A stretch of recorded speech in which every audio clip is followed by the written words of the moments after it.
जय हिंद दोस्तों, आप सभी को विद्या प्रसार ऑनलाइन क्लासेस में स्वागत। और दोस्तों आज यूडिटेरिया का सेट नंबर 6 है और ये बिहार जीके बिहार स्पेशल का प्रैक्टिस सेट चल रहा है और अभी तक प्लेलिस्ट बना करके 5 प्रैक्टिस सेट डाल दिया गया है। और अभी आप नए हैं इस चैनल पे तो चैनल को क्या कर लीजिए, सब्सक्राइब कर लीजिए और प्लेलिस्ट बना करके जो दिया गया है वीडियो उसको आप देख लीजिए, क्योंकि 13 सितंबर को जो बिहार बीपीएससी होने वाला है उसमें आपको निश्चित रूप से यहाँ से सवाल देखने को मिलेगा। तो चलिए बिना किसी देरी किए हुए हम लोग ये सवाल को देखेंगे। और क्वेश्चन नंबर पहला जो है वह यह कहता है कि शिशुनाग ने किसे पराजित कर शिशुनाग वंश की स्थापना की। शिशुनाग ने किसे पराजित कर शिशुनाग वंश की स्थापना की। तो सही जवाब हो जाएगा शिशुनाग ने नागदशक को पराजित करके शिशुनाग वंश की स्थापना किया था। और दोस्तों आपको पता है कि हर्यक वंश का अंतिम शासक जो था नागदशक था और नागदशक को पराजित कर हर्यक वंश के बाद शिशुनाग वंश की स्थापना किया गया शिशुनाग के द्वारा। तो राइट आंसर आपका ऑप्शन नंबर सी होगा, नागदशक। क्वेश्चन नंबर दूसरा पर हम लोग बात करेंगे, पाटलिपुत्र को मगध की अस्थायी राजधानी के रूप में किसने स्थापित किया। पाटलिपुत्र को मगध की अस्थायी राजधानी के रूप में किसने स्थापित किया। तो सही जवाब जो हो जाएगा कालाशोक, इसका राइट आंसर हो जाएगा कि कालाशोक ने इसको राजधानी के रूप में पाटलिपुत्र को राजधानी के रूप में स्थापित किया था। तो राइट आंसर आपका कालाशोक हो जाएगा। बाणभट्ट द्वारा रचित हर्षचरित्र के अनुसार कालाशोक की हत्या चाकू मारकर किसने की। यानी कालाशोक को चाकू मार करके किसने हत्या की। तो सही जवाब हो जाएगा महापद्मनंद। आप ध्यान रखेंगे ऑप्शन नंबर बी, महापद्मनंद आपका सही जवाब हो जाएगा। इन्होंने ही चाकू मार करके हत्या की थी। अजातशत्रु ने किस राज्य के साथ युद्ध में प्रथम बार शिलाकंटक तथा रथमसल जैसे नवीन शस्त्रों का प्रयोग किया। सबसे पहले आप ये ध्यान रखें कि अगर आपसे पूछ ले कि शिलाकंटक और रथमसल का प्रयोग करने वाला पहला शासक कौन था तो अजातशत्रु। लेकिन यहाँ पे सवाल ये पूछा है कि अजातशत्रु ने किस राज्य के प्रति ऐसा यूज किया था शिलाकंटक और रथमसल। तो सही जवाब जो हो जाएगा बजी, आपका राइट आंसर हो जाएगा। बजी के प्रति शिलाकंटक और रथमसल जैसे नवीन शस्त्रों का प्रयोग अजातशत्रु के द्वारा किया गया था। क्वेश्चन नंबर 5 जो है, निम्न में से कौन सा महाजनपद गणतंत्र था। निम्न में से कौन सा महाजनपद जो है गणतंत्र था। महाजनपद जो है गणतंत्र था। तो राइट आंसर हो जाएगा बजी, आपका सही जवाब हो जाएगा कि बजी जो था महाजनपद ऐसा था जो गणतंत्र था। और दोस्तों अगर पूछेगा कि बीच में का प्रथम लोकतांत्रिक राज्य कौन है तो आप इसको भी बताएंगे बजी, क्योंकि सबसे पहले अगर लोकतांत्रिक गणराज्य स्थापित किया गया था तो बजी में ही किया गया था। तो राइट आंसर आपको बजी बताना चाहिए। और क्वेश्चन नंबर 6 कहता है कि आदि मानव के निवास के प्रारंभिक साक्ष्य बिहार में कहाँ प्राप्त हुए थे। आदि मानव के निवास के प्रारंभिक साक्ष्य बिहार में कहाँ प्राप्त हुए थे। तो सही जवाब हो जाएगा मुंगेर और नालंदा। राइट आंसर आप ध्यान रखेंगे मुंगेर और नालंदा। नेक्स्ट, बिहार सहित पूर्वी भारत में आर्यों का आगमन हुआ था। बिहार सहित पूर्वी भारत में आर्यों का आगमन जो हुआ था ये जो हुआ था उत्तर वैदिक काल। तो सही जवाब आपका उत्तर वैदिक काल होगा। उत्तर वैदिक काल में ही आर्य भारत आए थे। तो राइट आंसर हो जाएगा उत्तर वैदिक काल। बिहार प्रांतीय किसान सभा की स्थापना किसके द्वारा की गई थी। बिहार प्रांतीय किसान सभा की स्थापना किसके द्वारा की गई थी। तो सही जवाब हो जाएगा आपका स्वामी सहजानंद सरस्वती के द्वारा बिहार प्रांतीय किसान सभा की स्थापना की गई थी। तो राइट आंसर आपका होगा ऑप्शन नंबर ए। ईरानी यात्री अब्दुल लतीफ़ किस मुगल शासक के शासनकाल में बिहार आए थे। ईरानी यात्री अब्दुल लतीफ़ किस मुगल शासक के शासनकाल में बिहार आए थे। तो सही जवाब हो जाएगा अकबर के शासनकाल में अब्दुल लतीफ़ बिहार आए थे। तो राइट आंसर हो जाएगा option number B, Akbar. Bihar के किस उपनवाब की अफगानों ने हत्या कर दी। बिहार के किस उपनवाब की अफगानों ने हत्या कर दी। तो सही जवाब होगा जैनुद्दीन हैबत जंग, एक नवाब था, उसको अफगानों ने क्या कर दिया था, हत्या कर दिया था। तो राइट आंसर आपका ऑप्शन नंबर सी होगा। राइट आंसर आपका ऑप्शन नंबर सी हो जाएगा। बिहार में सोरे के व्यापार एक अधिकार अंग्रेजों को किसने प्रदान किया था। बिहार में सोरे के व्यापार का एक अधिकार अंग्रेजों को किसने प्रदान किया था। तो मीर जाफर के द्वारा प्रदान किया गया था। और बिहार में सोरा का जो व्यापार करता था अंग्रेज मीर जाफर के परमिशन से ही करता था। तो राइट आंसर आपका होगा option number B, Mir Jafar. Buxar के युद्ध में अंग्रेजी सेना का नेतृत्व किसने किया था। बक्सर के युद्ध दोस्तों आप जानते हैं कि बक्सर के युद्ध 1764 में हुआ था। और अब जानते हैं कि बक्सर के युद्ध अंग्रेजों की तरफ से हेक्टर मुनरो कर रहा था और भारत में 3 शक्ति यहाँ पे लगे हुए थे, मुगल बादशाह शाह आलम द्वितीय, शुजा-उद-दौला और एक था मीर कासिम। लेकिन यहाँ पर क्या हुआ कि तीन के तीन गुट बक्सर के युद्ध में हार गया और हेक्टर मुनरो के नेतृत्व में अंग्रेज 1764 के बक्सर के युद्ध जीत गया था। और यही वह निर्णायक युद्ध था जिसको जीतने के बाद अंग्रेजों के पास बंगाल, बिहार, उड़ीसा में व्यापारिक अधिकार प्राप्त हुआ। और ये जो हुआ था 1765 में, व्यापारिक अधिकार नहीं, दीवानी का अधिकार प्राप्त हुआ था 1765 में। और आपको ये भी पता है कि 1765 में इलाहाबाद की 2 संधि हुआ था। 12 अगस्त 1765 इलाहाबाद की प्रथम संधि और 16 अगस्त 1765 इलाहाबाद की दूसरी संधि हुआ था। तो इसी के संधि में, यानी 1765 के इलाहाबाद की संधि में अंग्रेजों के पास बंगाल, बिहार, उड़ीसा का दीवानी प्राप्त हुआ था। तो फिलहाल यहाँ पे क्वेश्चन कह रहा है कि बक्सर के युद्ध में अंग्रेजी सेना का नेतृत्व किसने किया था। तो सही जवाब जो हो जाएगा हेक्टर मुनरो, आप राइट आंसर लगाएंगे। क्वेश्चन नंबर 13 कहता है कि 1857 के विद्रोह में कहाँ के पुलिस जमादार हसन अली खां को फांसी की सजा दी गई थी। 1857 के विद्रोह में कहाँ के पुलिस जमादार हसन अली खां को फांसी की सजा दी गई थी। तो ये जो जमादार थे हसन अली खां, ये तिरहुत के थे। तो राइट आंसर आपका सी ध्यान में रखना होगा, तिरहुत।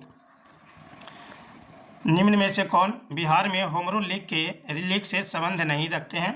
निम्न में से कौन बिहार में होम रूल लीग से संबंध नहीं थे। तो यहाँ मजरूल हक तो होम रूल लीग की स्थापना ही किए थे बिहार में।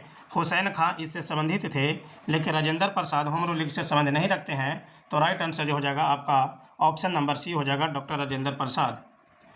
क्वेश्चन नंबर 15, अखिल भारतीय कांग्रेस का 27वां अधिवेशन बिहार में कहाँ आयोजित हुआ था। दोस्तों आपको पता होना चाहिए कि बिहार में कांग्रेस का कुल 3 अधिवेशन हुआ था। एक जो अधिवेशन हुआ था 27वां अधिवेशन हुआ था, वो हुआ था बांकीपुर पटना।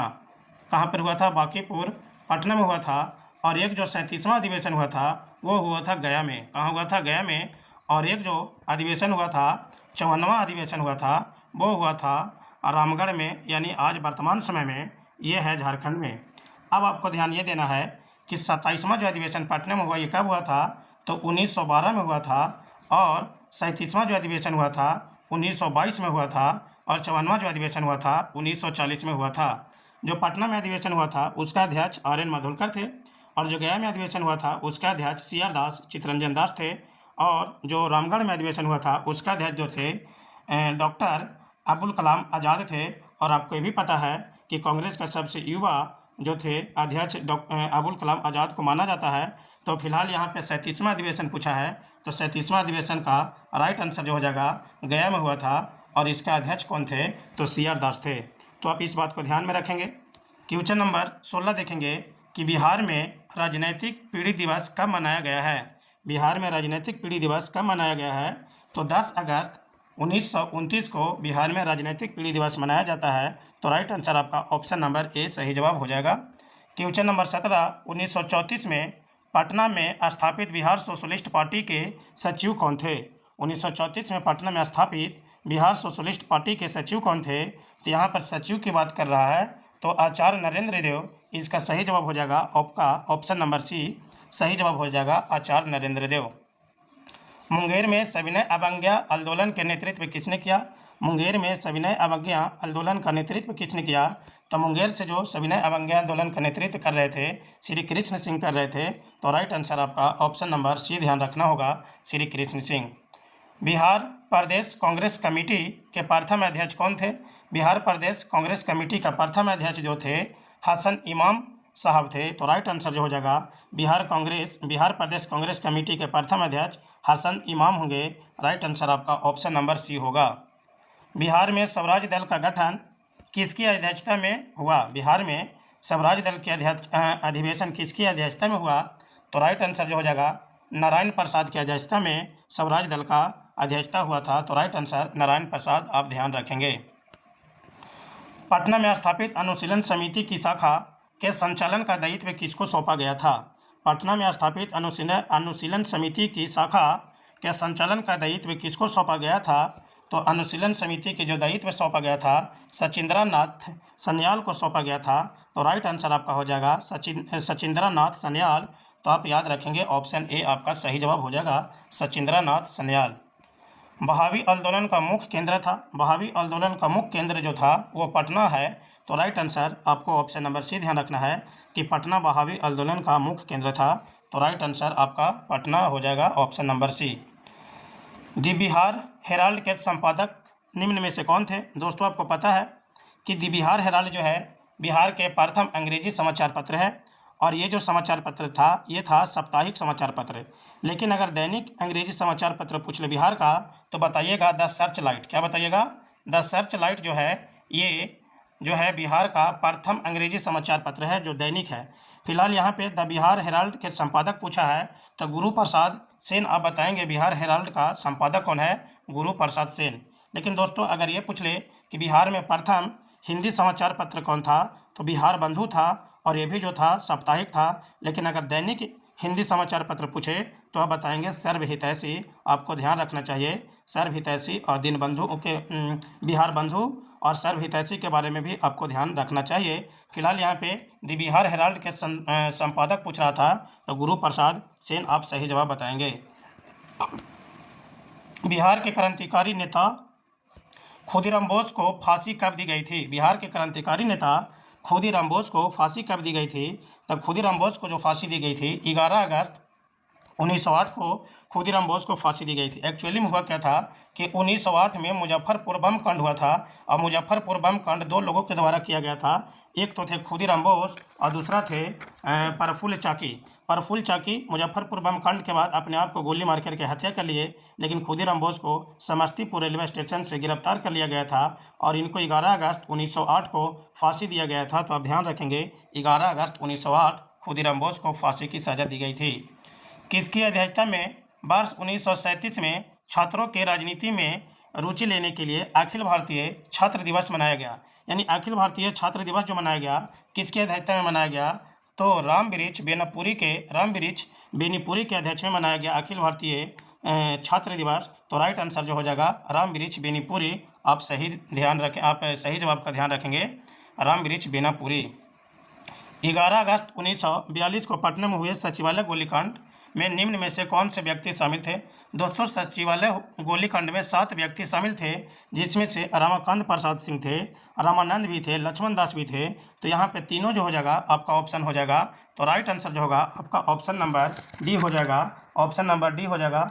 और दोस्तों यहाँ पे थोड़ा सा आप सही करेंगे, लक्ष्मण दास नहीं था, आपका उमाकांत सिंह और रामानंद सिंह था। तो राइट आंसर आपका हो जाएगा ऑप्शन नंबर डी, ए और बी दोनों।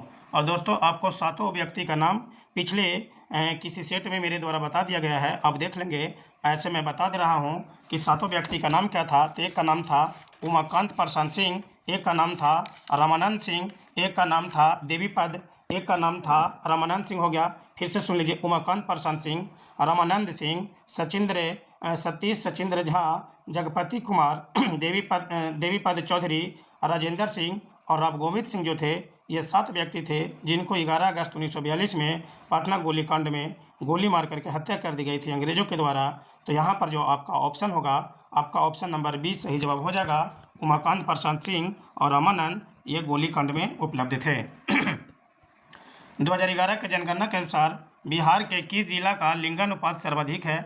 2011 के जनगणना के अनुसार बिहार के किस जिला का लिंगानुपात अधिक है? तो बिहार के जो लिंगानुपात सबसे ज़्यादा है वह गोपालगंज का है। तो आप ध्यान रखेंगे कि गोपालगंज का लिंगानुपात सबसे ज़्यादा है। आपको राइट आंसर गोपालगंज ध्यान में रखना होगा। जनसंख्या घनत्व की दृष्टि से भारतीय राज्यों तथा केंद्र शासित प्रदेशों में बिहार का स्थान कौन सा है? जनसंख्या घनत्व में बिहार का स्थान पहला है, और बिहार में जनसंख्या घनत्व कितना है? 1106 किलोमीटर पर स्क्वायर, यानी 1 किलोमीटर पर स्क्वायर में 1106 व्यक्ति है। तो पहला जो हो जाएगा बिहार का स्थान जनसंख्या घनत्व में पहला है। तो राइट आंसर आपको ऑप्शन नंबर ए ध्यान में रखना चाहिए। निम्न में से कौन स्वतंत्रता के पश्चात बिहार के प्रथम राज्यपाल बने? स्वतंत्रता के पश्चात बिहार के प्रथम राज्यपाल जो बने ये बने जयराम दौलत राम। तो राइट आंसर हो जाएगा Jairam Daulat Ram, option number C. Sitakund का संबंध किस जिले से है? सीताकुंड का संबंध जो है मुंगेर जिला से है। और दोस्तों अगर आप पिछले प्रीवियस सेट देख रहे होंगे तो आपको बताया गया होगा, शायद ये सेट 5 में ही बताया गया था कि मुंगेर में कौन कौन जो है कुंड है। तो मुंगेर में 3 कुंड है। एक तो आपका कुंड है सीता कुंड, एक जो है ऋषि कुंड और एक जो है रामेश्वर कुंड है। तो तीनों के तीनों कुंड कहाँ पर है? तो मुंगेर में है। तो राइट आंसर आपको ऑप्शन नंबर सी ध्यान में रखना होगा। क्वेश्चन नंबर 31 बिहार के किस जिले में तराई मिट्टी की सर्वाधिक बहुलता पाई जाती है? तो तराई मिट्टी की सर्वाधिक बहुलता जो पाई जाती है वो पश्चिम चंपारण में पाई जाती है। तो राइट आंसर आप ध्यान रखेंगे ऑप्शन नंबर ए, पश्चिमी चंपारण। 32 कहता है कि किस लोक नृत्य का संबंध बिहार से है? किस लोक नृत्य का संबंध बिहार से है? नचारी, झिझिया और जोगीड़ा, ये तीनों का संबंध जो है बिहार से है। तो राइट आंसर जो हो जाएगा आपका ऑप्शन नंबर डी हो जाएगा, नचारी, झिझिया और जोगीड़ा। तो आप ध्यान रखेंगे क्वेश्चन नंबर 32 का ऑप्शन हो जाएगा डी। रामधारी सिंह दिनकर का संबंध किस जिले से था? रामधारी सिंह दिनकर का संबंध बेगूसराय से है। तो राइट आंसर आपका हो जाएगा बेगूसराय। रामधारी सिंह दिनकर का जन्म हुआ था रामधारी सिंह दिनकर का बेगूसराय में। तो आप ध्यान रखेंगे रामधारी सिंह दिनकर, बेगूसराय। मुख्यमंत्री कन्या विवाह योजना के अंतर्गत बिहार में लड़की के परिवार वालों को शादी के समय कितनी राशि सहायता के रूप में दी जाती है? तो ये ललीपॉप दिया जाता है और ये कितना है? 5,000 रुपया। अगर आप लड़की की शादी कर रहे हैं तो 5,000 रुपया सरकार सहायता प्रदान करेगी। तो 5,000 रुपया आप ध्यान रखेंगे। राइट आंसर हो जाएगा आपका ऑप्शन नंबर है 5,000। बिहार में जिला परिषद की कुल संख्या कितनी है? तो बिहार में 38 जिला है, इसलिए जिला परिषद की संख्या भी कितने होंगे? 38 होंगे। तो राइट आंसर आपका ऑप्शन नंबर बी होगा। पटना नगर निगम की स्थापना किस वर्ष की गई है? पटना नगर निगम की स्थापना किस वर्ष की गई है? तो 1952 में पटना नगर निगम की स्थापना की गई है। 1952 में पटना नगर निगम की स्थापना की गई है। तो राइट आंसर जो हो जाएगा आपका 1952। राइट आंसर पटना नगर निगम की स्थापना होगा। संविधान के किस अनुच्छेद के तहत महाधिवक्ता को संविधान सभा में बोलने तथा कार्य में भाग लेने का अधिकार है परंतु मत देने का अधिकार नहीं है? ये बहुत इंपॉर्टेंट क्वेश्चन है और ये बार बार सवाल देखने को मिल जाता है, क्योंकि महाधिवक्ता को विधानसभा में बोलने तथा कार्य में भाग लेने का अधिकार तो है परंतु मत देने का अधिकार नहीं है। तो आर्टिकल अनुच्छेद 177 के तहत ऐसा प्रावधान किया है। तो राइट आंसर आपको ऑप्शन नंबर सी 177 ध्यान रखना चाहिए। राज्य विधानमंडल के अंग होते हैं। राज्य विधानमंडल के अंग होते हैं, दोस्तों जानते हैं कि राज्य विधानमंडल के अंग कौन कौन है? तो राज्यपाल होगा, विधानसभा होगा, विधान परिषद होगा। तो राइट आंसर जो होगा आपका ऑप्शन नंबर डी होगा। विधानमंडल का तीनों जो होते हैं वो अंग होते हैं, अभिन्न अंग होते हैं, राज्यपाल, विधानसभा और विधान परिषद। अगर पूछेगा कि बिहार में विधान परिषद की संख्या कितना है? तो 75। विधानसभा की संख्या कितना है? 243। लोकसभा की संख्या कितना है? 40। और राज्यसभा की संख्या कितना है? 16। ये आप ध्यान में रखेंगे। क्वेश्चन नंबर 39, राज्य उच्च न्यायालय के अंतर्गत अभिलेख न्यायालय का उल्लेख किया गया है। राज्य उच्च न्यायालय के अंतर्गत अभिलेख न्यायालय का उल्लेख किया गया है। तो राइट आंसर हो जाएगा 215। राज्य के जो हाईकोर्ट है वो एक अभिलेख न्यायालय है। आर्टिकल 215 में यह प्रावधान किया गया है। तो राइट आंसर आपका ऑप्शन नंबर सी होगा, आर्टिकल नंबर 215। बिहार विधान परिषद में सीटों की संख्या वर्तमान में कितनी है? अभी आपको बताया गया कि विधान परिषद में सीटों की संख्या जो है 75 है। तो राइट आंसर आप ध्यान रखेंगे 75 इज द करेक्ट आपका आंसर होगा। बिहार में श्री कृष्ण सिंह के नेतृत्व में मंत्रिमंडल का गठन कब हुआ था? बिहार में श्री कृष्ण सिंह के नेतृत्व में मंत्रिमंडल का गठन कब हुआ था? तो मंत्रिमंडल का जो गठन हुआ था 20 जुलाई 1937 में श्री कृष्ण सिंह के नेतृत्व में मंत्रिमंडल का गठन हुआ था। तो राइट आंसर आप ऑप्शन नंबर ए ध्यान रखेंगे, 20 जुलाई 1937। राज्यपाल को शपथ दिलाता है। राज्यपाल को शपथ कौन दिलाता है? राज्यपाल को शपथ जो दिलाएगा हाई कोर्ट के चीफ जस्टिस दिलाएगा और राज्य के मुख्य न्यायाधीश शपथ दिलाएगा। तो राइट आंसर जो होगा आपका ऑप्शन नंबर सी होगा। लेकिन राज्यपाल का नियुक्ति कौन करता है? तो राज्यपाल राष्ट्रपति के द्वारा नियुक्त किया जाता है, लेकिन शपथ जो दिलाया जाता है राज्य के मुख्य न्यायाधीश के द्वारा दिलाया जाता है। तो यहाँ पे शपथ वाला बात पूछा था। तो राइट आंसर आपका ऑप्शन नंबर सी हो जाएगा। 43 क्वेश्चन कहता है कि ब्राह्मण योनि पहाड़ी बिहार के किस जिले में स्थित है? ब्रह्म योनि पहाड़ी बिहार के किस जिला में स्थित है? तो बिहार के गया जिला में ब्रह्म योनि पहाड़ी स्थित है। तो राइट आंसर जो हो जाएगा आपका ऑप्शन नंबर ए सही हो जाएगा। 2021 में प्रसिद्ध कलरव महोत्सव का आयोजन किस अभयारण्य में किया गया था? 2021 में प्रसिद्ध कलरव महोत्सव का आयोजन किस अभयारण्य में किया गया था? तो ये जो आयोजन किया गया था नागी नकटी अभयारण्य में किया गया था। और दोस्तों आपको पता है कि नागी नकटी अभयारण्य जो है ये कहाँ पर है? तो जमुई में है। नागी नकटी अभयारण्य कहाँ है? जमुई में है। ये भी कई बार सवाल आ गया है, तो आप ध्यान रखेंगे। और नागी नकटी अभयारण्य में ही क्या किया गया था कि 2021 में कलरव महोत्सव का आयोजन किया गया था और नागी नकटी अभयारण्य जमुई आप ध्यान रखेंगे। प्रसिद्ध राजगीर रोपवे का निर्माण किस देश के सहयोग से किया गया है? राजगीर में जो रोपवे लगाया गया है वो किसके सहयोग से लगाया गया है? तो राइट आंसर जो होगा जापान। आप ध्यान रखेंगे कि जापान की सहायता से राजगीर में रोपवे का निर्माण किया गया है। प्रसिद्ध तीर्थ स्थल थाबे किस जिला में स्थित है? प्रसिद्ध तीर्थ स्थल थाबे जो है, थाबे का एक मंदिर है और वो जो थाबे वाली माई का मंदिर है और वो किस जिला में स्थित है? ये गोपालगंज में है और मैं यहाँ पे घूमने गया था दोस्तों, तो आप ध्यान रखेंगे कि गोपालगंज में थाबे माई का मंदिर है। तो आप राइट आंसर आप ऑप्शन नंबर बी ध्यान रखेंगे। बिहार का सबसे लंबा राष्ट्रीय राजमार्ग निम्न में से कौन है? बिहार का सबसे लंबा राष्ट्रीय राजमार्ग निम्न में से कौन है? तो NH-31 सबसे लंबा राष्ट्रीय राजमार्ग है बिहार का, तो ध्यान रखेंगे NH-31। बिहार में सर्वप्रथम रेल परिवहन का शुरुआत कब की गई थी? बिहार में सर्वप्रथम रेल परिवहन की शुरुआत कब की गई थी? तो 1960 से 1962 में बिहार में सर्वप्रथम रेल का शुरुआत किया गया था 1860 से 1862। तो राइट आंसर आपका ऑप्शन नंबर बी ध्यान में रखना होगा। और प्रधानमंत्री नरेंद्र मोदी द्वारा पटना मेट्रो प्रोजेक्ट का शिलान्यास कब किया गया? प्रधानमंत्री नरेंद्र मोदी द्वारा पटना मेट्रो प्रोजेक्ट का शिलान्यास जो है ये कब किया गया? तो 17 फरवरी 2019 को प्रधानमंत्री के द्वारा पटना मेट्रो रेलवे का शिलान्यास किया गया था। तो राइट आंसर आप ऑप्शन नंबर बी ध्यान रखेंगे 2019। बिहार के कुल सीमावर्ती जिलों की संख्या कितनी है? बिहार के कुल सीमावर्ती जिलों की संख्या जो है यह जो संख्या 22 है। आप ध्यान रखेंगे दोस्तों, आपको पता होगा कि बिहार के उत्तर में नेपाल है और नेपाल से बिहार के 7 जिला टच करता है और पूर्व में बंगाल है, बंगाल से 3 जिला टच करता है और दक्षिण में झारखंड है, झारखंड से 8 जिला टच करता है और इसके बाद पश्चिम में जो है आपका उत्तर प्रदेश है और उत्तर प्रदेश से भी 8 जिला टच करता है। लेकिन जब यहाँ पे जिला देखेंगे तो कुछ ऐसे जिला है जो कॉमन हो जा रहा है और उसकी संख्या कितने हो जाएंगे? तो 22 इसका संख्या हो जाएगा। तो बिहार में जो है सीमावर्ती जिलों की संख्या कितनी है? तो 22 है, आप ध्यान रखेंगे। तो राइट आंसर आपका ऑप्शन नंबर सी होगा। और इस तरह से आज मैच ये सेट प्रैक्टिस छठा सेट प्रैक्टिस था, इसको हम लोग क्या किए हैं, कंप्लीट किए हैं। और कुछ ही देर बाद अगला सेट प्रैक्टिस यानी 7वां सेट प्रैक्टिस अपलोड कर दिया जाएगा, क्योंकि एग्ज़ाम बहुत नज़दीक है और मैं ये कोशिश कर रहा हूँ कि 2-3 सेट प्रैक्टिस एक दिन में डाल दूँ ताकि आपको ज़्यादा से ज़्यादा बेनिफिट एग्ज़ाम में हो। तब तक के लिए इतना ही, धन्यवाद।